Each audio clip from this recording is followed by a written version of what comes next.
Canna Tourism, it's a uh, it's a fairly new term, I guess.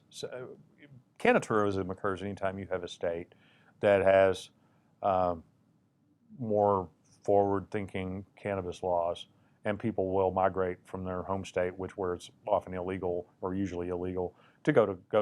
Well, for here, Canna Tourism, all our Canna Tourism for Dallas Fort Worth is Denver or the Colorado area.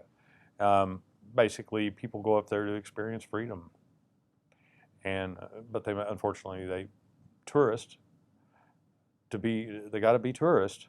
They have this huge tendency to want to bring back souvenirs, and to be tourists, they have this huge tendency to want to bring back souvenirs, and it's the souvenirs that get them in trouble when they come back home, because of the souvenirs that they're bringing back are illegal. And some things, I mean, most people that have been arrested for THC felonies in Texas, they weren't arrested because they had, a bag of powder THC written across it. They've been caught with gummy bears or cookies or cakes or Chiba Chews or this sort of, the candies and the edibles and all the things that they find at Weed R Us in Colorado.